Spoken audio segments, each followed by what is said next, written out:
Thank you so much. So stock markets and bond markets are a part of capital markets. I invest through the capital markets into stocks and bonds, take the ownership, or provide the um, capital on loan to a company. It enhances efficient intermediation. So since I have other options and since there is a lot of opportunities as an investor, I in between, and it comprises of lots and lots of constituents, right? From stockbrokers to depository participants to merchant bankers, RTAs. There are so many constituents of all this financial intermediation. It is vital for retail investors like us to give us an opportunity to increase our chances of being wealthy. So it's a concept through which we can get more of wealth distribution. And unlike just the opportunity to a promoter or some people who would be able to grow wealthy through shares, I also have that opportunity because of the methodology of capital markets. Instead of just focusing on certain institutions or certain not even individuals, certain institutions or group or qualified institutional buyers, it's called, and getting only their money invested, it is a very efficient way of mobilizing savings of retail investors like me. So a person like me can invest with a smaller sum, and if there are 100, 200,000, 2 lakh, 50,000 people, more than crores of people who invest, then that helps in channelizing the savings to a proper source.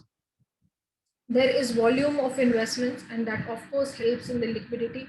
If I invest in capital markets, since because of lots of volume and the ease of operation, my money doesn't get stuck, I can enter and exit as per the rules and regulations. Since if we have a capital market machinery which is working perfectly and has broad Sarita. Since if we have this if we have a capital market that has rules and regulations and this kind of connections between corporates, between the suppliers of capital and the users of capital, between individuals and corporates, then it helps in economic growth as well. For example, India, the way today India is, the capital markets are operated in a very regulated way. Foreign investors consider it one of the preferred places to invest in. This is all because there is a whole system, and it is huge enough with volumes for other investors to consider India as a destination for investment. So capital markets helps in a lot in economic growth of a country as well. In our country, I request everybody to be on mute, please.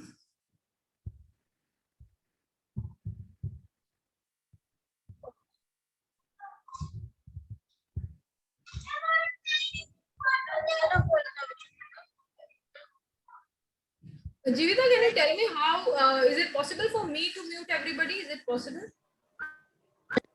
Yes, it's in the chat window.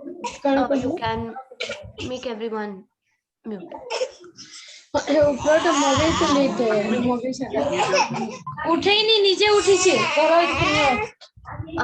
request all the participants to kindly mute themselves.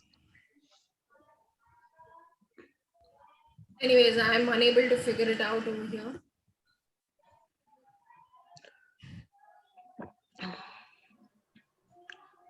I think everyone's on mute. Okay. Okay, so in our country, SEBI is the one that regulates the capital market. So SEBI is the one who lays down the rules and regulations and a broad framework. But if you go and read SEBI's preamble, and even if you go and understand the way SEBI works, then their main objective is always investor interest.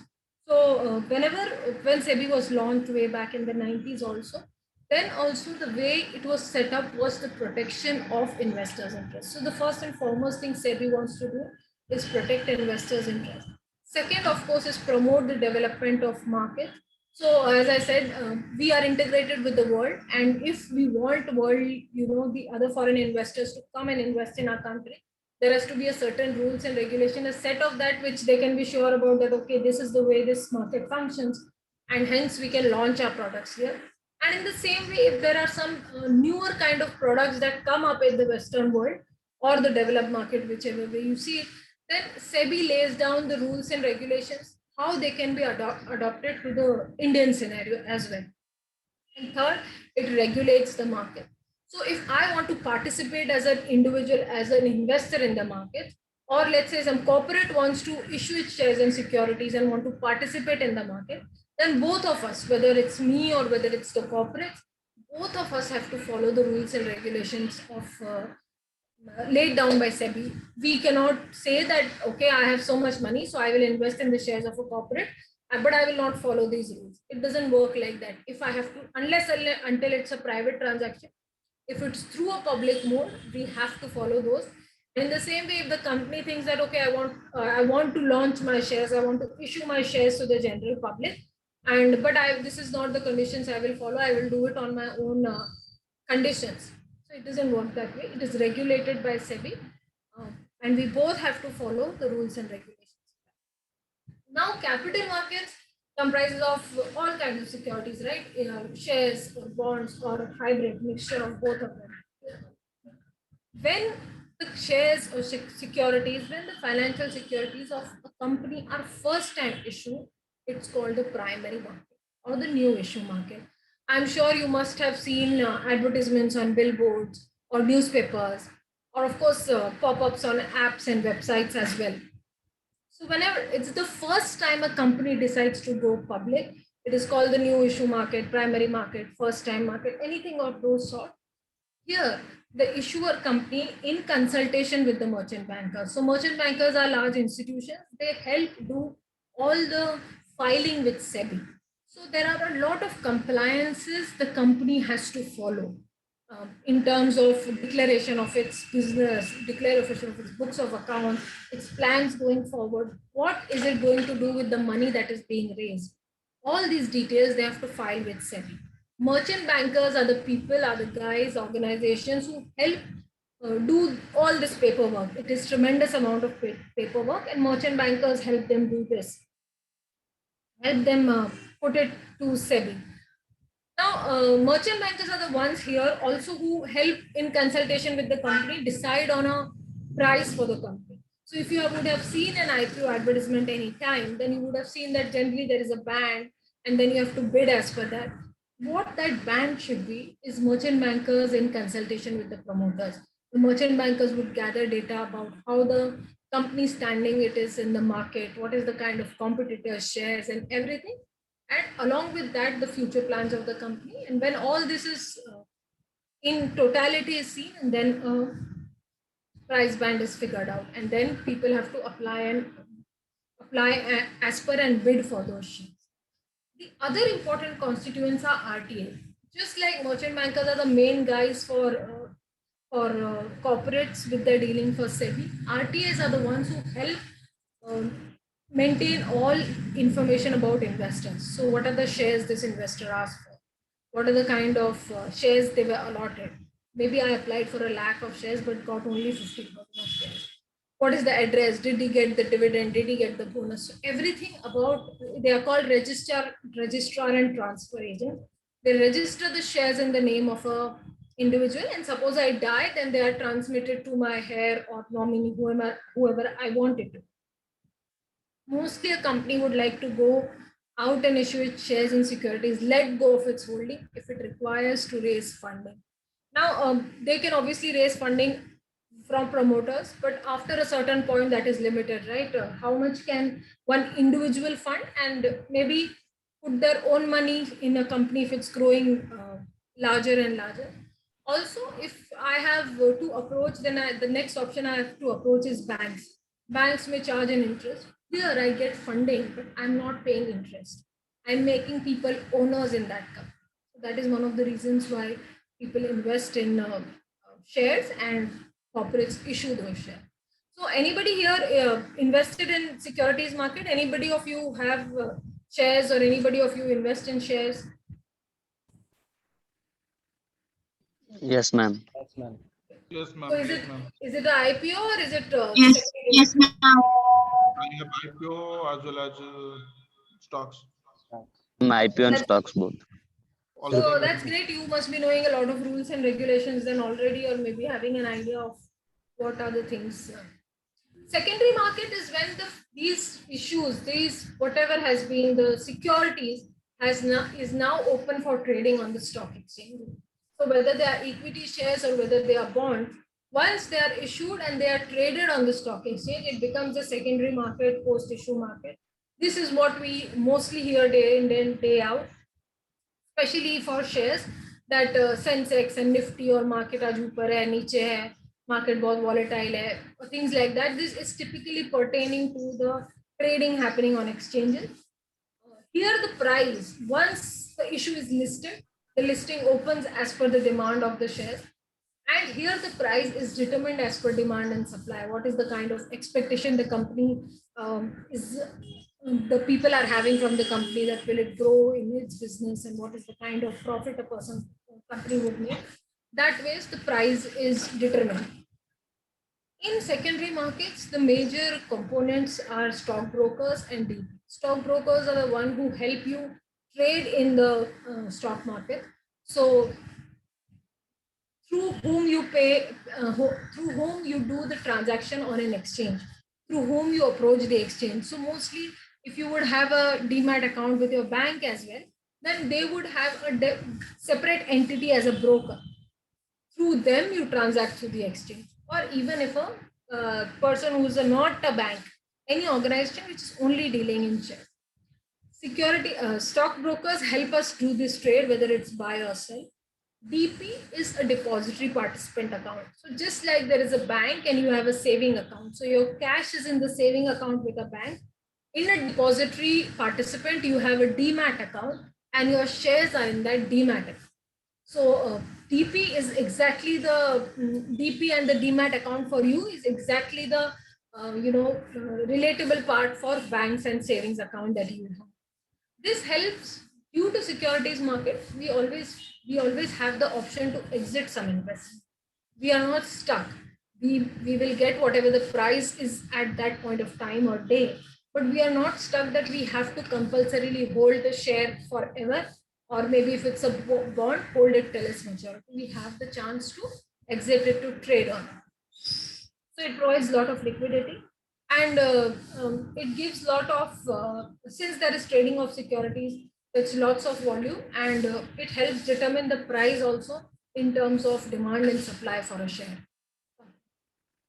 These are the type of public issues. So the first time a company comes out with its public issue through primary markets is the IPO. Follow-on offer is any time after the IPO, if the company wants to issue more shares, that it becomes a follow-on offer. Offer for sale is when a promoter decides to offload his part of share. No new shares are being made, but whatever shares the promoter has, he decides that out of this 10%, 5%, I will offload it to the public. That is offer for sale. Fresh issue is, of course, new shares, and offer for sale is so both are possible in IPO. In follow-on public offer, fresh issue and offer for sale is possible. Rights issue is only for investors who already have shares. Now, rights issue is mostly done as when a company wants to issue shares, and they give a price band comparable to what is in the market, and they give this opportunity to invest existing investors to invest more money in that company. That is what it's called a rights issue. This right is only with the existing investors. This is also more or less like a price band is determined compared to what the price is currently going on in the market. It's a little at a discount, and then somebody can invest over there. The third is bonus issue. Here, no funds are exchanged. So if you are getting bonus, it is a way of distributing profits other than dividend. Suppose I have 5 shares and the company may issue a bonus of 5:2. So for every 5 shares, I get 2 new shares. But for those 2 new shares, unlike a rights issue, I don't have to pay anything. Even if I get this only if I'm an existing investor with the company. So it's not available for new investors. But unlike a rights issue, जहां मुझे पैसे भरने पड़ते थे, in bonus, I don't have to pay extra money.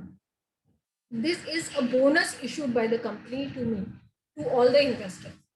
Private placements. Private placements are when a company decides to issue its shares and securities to specific institutions. Preferential issue can be done to individuals and institutions, to HUF, anybody. Qualified institutional placement is only done to institutions. For example, preference issue may be done at a specific price. Sometimes preference shares are also issued in which there is a certain rate of interest which is determined that every time they will get that. But it is essentially not to the public at large, but to a specific set of individuals. So they can be company. But why would a company do that, and why would they not go for? Why would a company do that, and why would they not go directly? Any idea? Why would they do that? Why would they not go generally to everybody, public and so mostly what happens is a public issue is a time-consuming affair. There's lots of regulations you have to follow, lots of disclosures that you have to do to SEBI, and since it's done on such a large scale, the timing is also it's also a lot of time and effort is required. When you make such an issue to only a certain section of the public, the disclosures required are very less because it's a fast transactions. You are not issuing it to the general public, you are issuing to financial participants, market participants. So they understand mostly the nuances of the company and they can immediately invest. Since it's not so much time consuming, sometimes companies prefer to issue qualified institutional placement as well. So these are just different type of issues, but basically the company can raise funds through them. Now, how do you have to invest? So if you have to invest, you have to follow certain rules. Just like if I have to invest, if I have to open a bank account, I have to follow rules, right? I have to fill up the form and detail. Just like the same way, if I have to open a demat account, I have to provide the proof of identity and the proof of address, and that will help me open the demat account along with my bank account. Once this is open, then I can go on trading. Just like various documents are allowed as in terms of proof of address, you can here also you can give any of them, whether it is Aadhaar, whether it is driving license. Some states have specific, but mostly if this is a large institution, then these are the major documents that can be used to open this account. And then you open a demat and trading account. How can you apply in a public issue? So application in a public issue is by two methods. One is online and offline.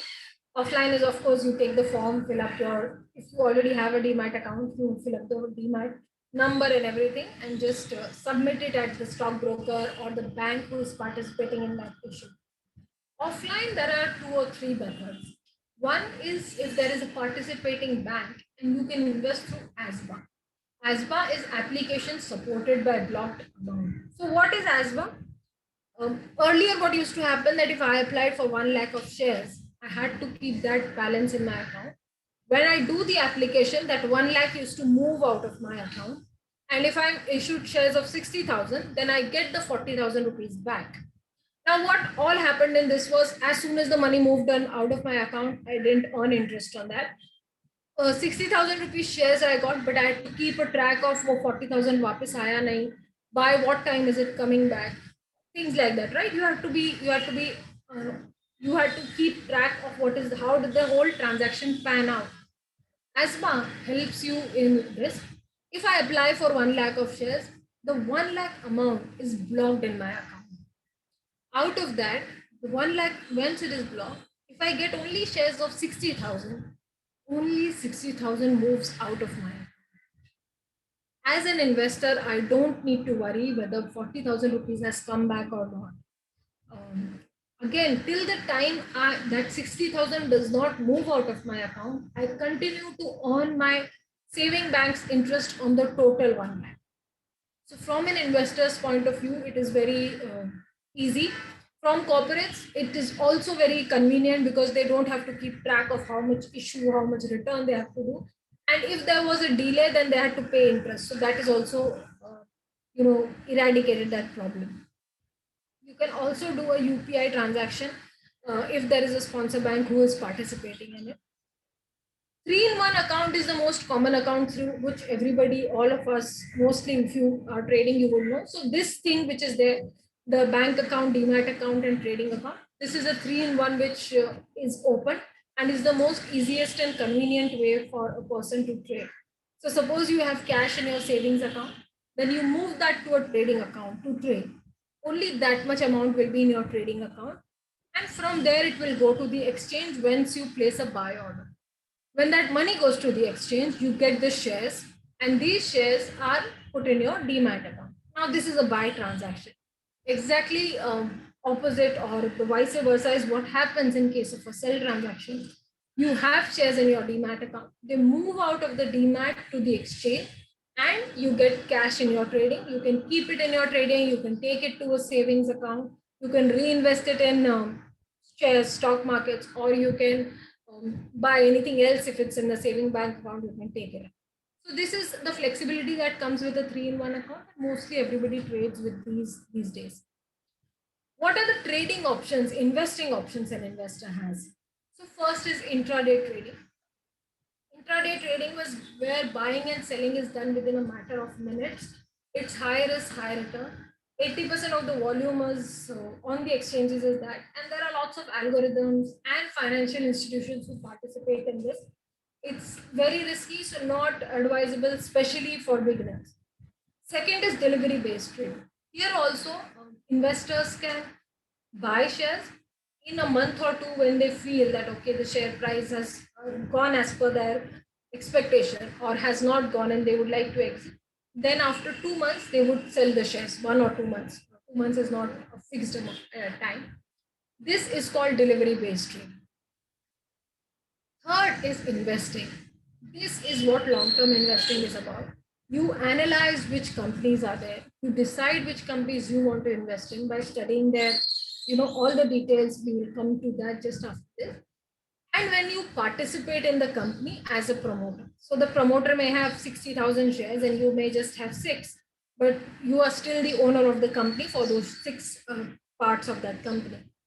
Here you participate in the growth of the company, and you not just receive, unlike intraday or delivery based trading, you not only get the share price movement, but you also get the corporate benefits. So whatever bonus issue that we discussed, the rights issue, dividends, stock splits, whatever the company declares as a corporate action, you as a owner can get all of them. This is mostly what is long-term investing and something that we feel is a good way to build wealth. How do you decide on which companies to invest? So there are majorly two ways of investing. One is technical and one is fundamental. Of course, some people use a combination of both. Technical is reading bars, charts, graphs, price movements, the trajectory of the price of a company's share, the various averages, the kind of patterns made, anything related to pictorial representation of how the company's share price moves is technical due diligence. If, on the other hand, you study the profitability and turnover of a company, you read the books of accounts of a company, or the standing of a company with its competitors, the kind of orders the company has received and the competitors have received, the kind of ratios the company has, the kind of debt the company has compared to its competitors. If you do all this, it is called fundamental analysis. So these are both ways of doing analysis, doing due diligence by an investor, that which is the correct place to invest your money.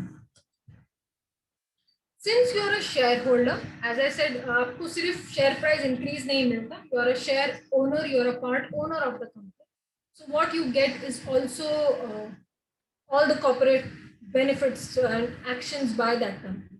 So you also have all the rights. You are a part owner of the company. You get all corporate benefits. You can get all audited financial statements and the annual report.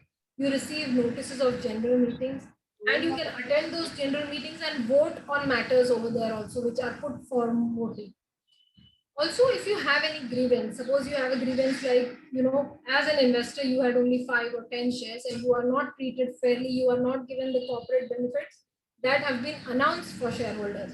They have only gone to a certain section of people, then you can always raise this query with SEBI on their scores portal. Scores is a special portal designed only for complaint.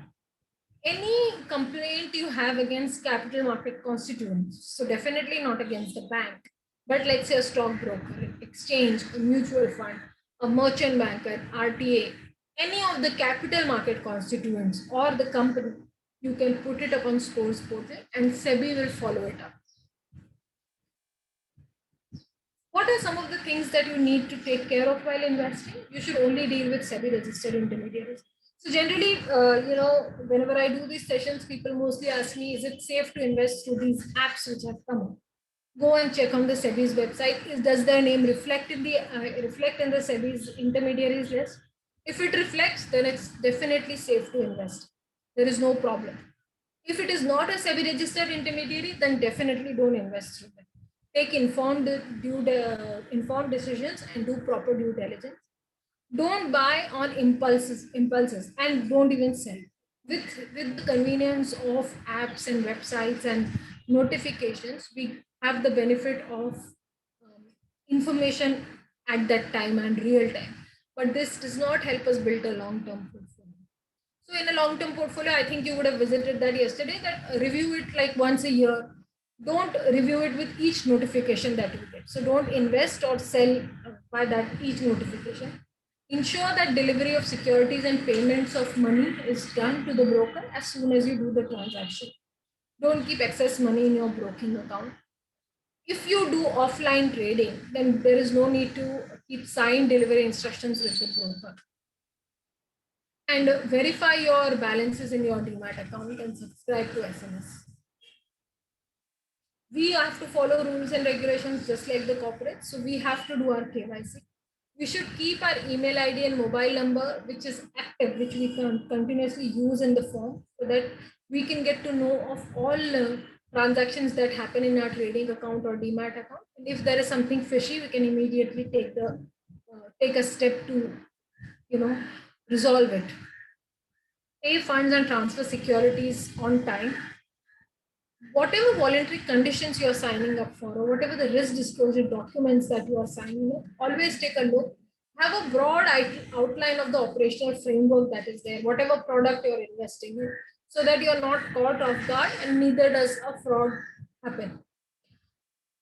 The Demat account, trading account, and your statement of account, that whatever transactions have you done, review it on a periodical basis. It's just like we review our bank account to check if no charges have been debited without our knowing, no debits have happened without our knowing.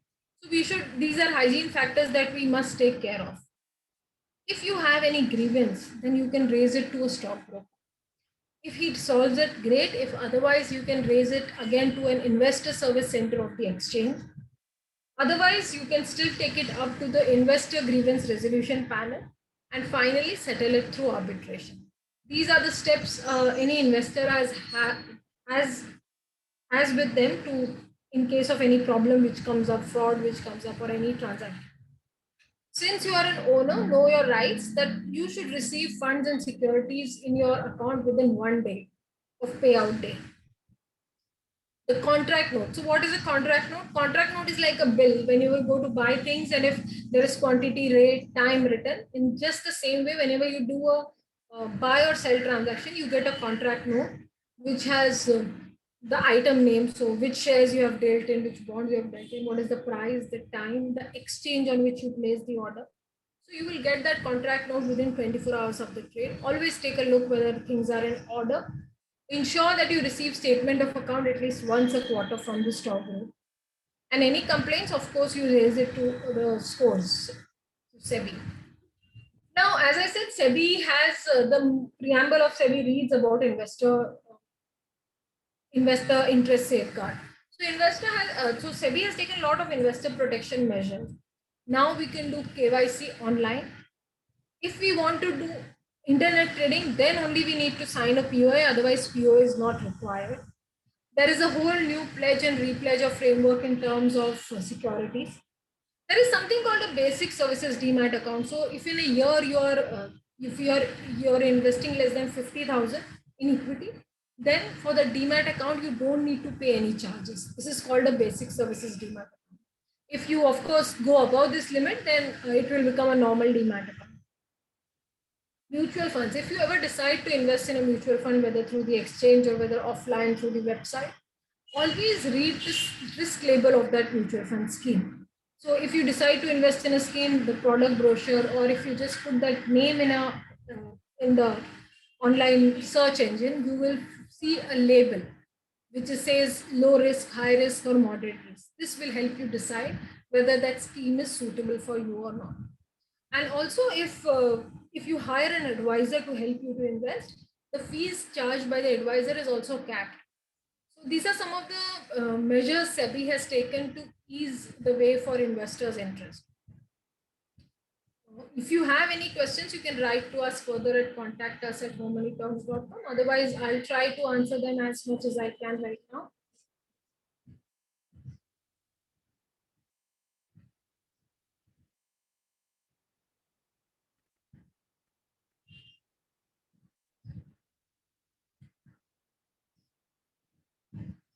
So there is a feedback form link on the chat. I request everybody that please do fill the feedback form so that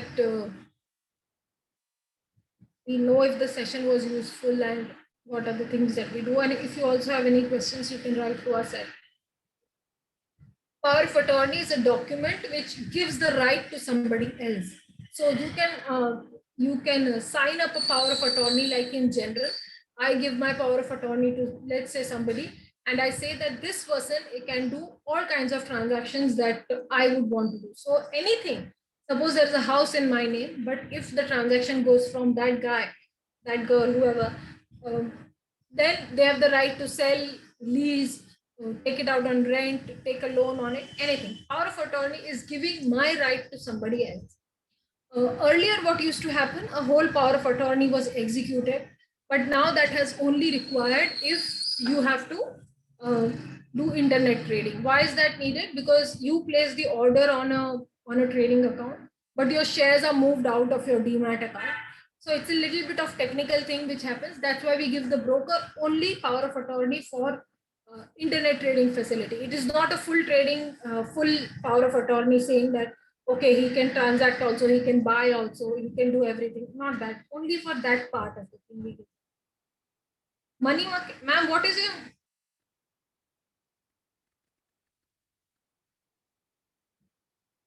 your cryptocurrency? See, crypto is not regulated. So my problem starts with something which is not regulated and I have to put my hard-earned money over there. If there is a problem in crypto, I don't have any place where I can go in and put up a complaint and get them to follow it up. So that's why I personally I'm wary of crypto. Also, there is nothing actual which is getting traded. So especially something which is not regulated, where I don't have any recourse to go, is something which I really wouldn't want to put my hard-earned money over there. Money market is so just like there is a share market, there is money market where whenever there are bonds issued of a company, so there are various limits of bond. They can be like call market, which is like just for 24 hours. There are some T-bills which are for 30 days to 90 days. There are short-term papers which are 90 days. There are some short-term papers which are 1 day. Money market is a small part of it where RBI and the banks deal a lot in terms of short-term requirements of money. So banks have to put some money with RBI to maintain their balances.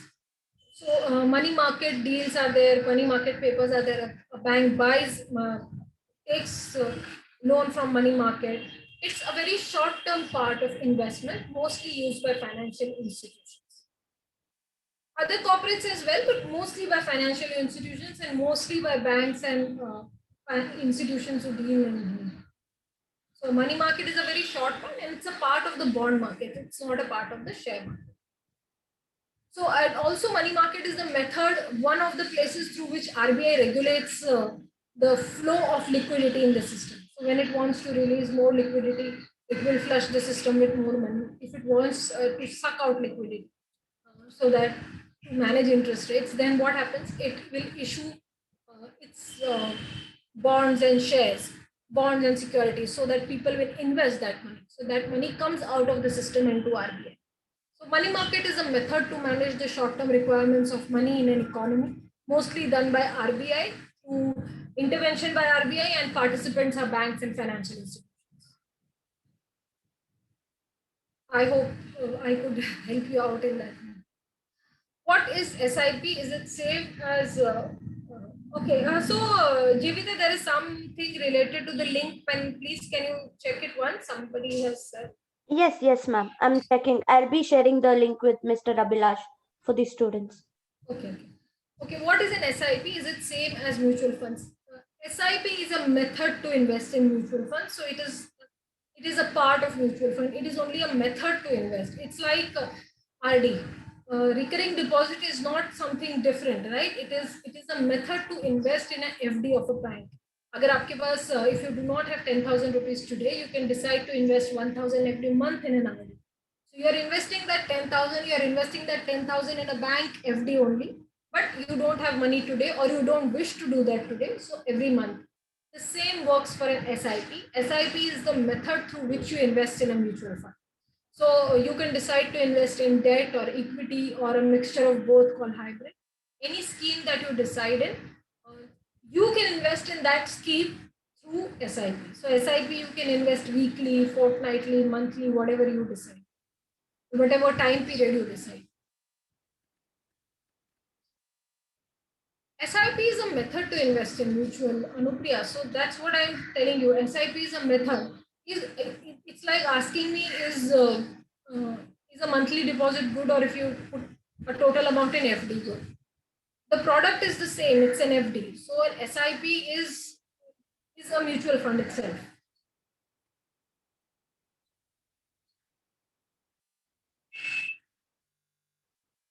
SIP is only the way you manage. If suppose you're a salaried person and you want to save 1 lakh rupees, but your salary today is 20,000. So can you put in 1 lakh rupees today? You can't put in 1 lakh rupees. So what would you do? If you are saving 2,000 or 5,000 every month, you will keep on investing that 2,000 or 5,000 into the mutual fund every month, and then over a period of 1 year, 2 years, whatever, as soon as you keep saving, you will collect that 1 lakh. Mutual fund schemes can be many, so equity, debt, and then in those schemes you can invest through an SIP. If you have any more queries, you can also write to us at contact@harmonytalks.com. Over to you, Mr. Abhilash.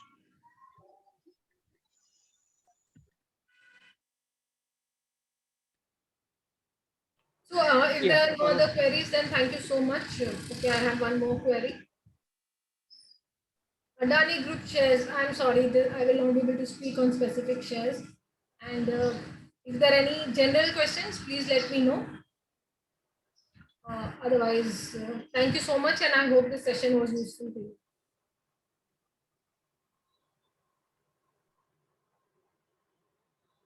Yeah, so thank you so much, Ms. Nidhi, for that wonderful session. I hope the students have gained some insights, and if it was new for most of them, I think they would have started getting interested in this financial aspects.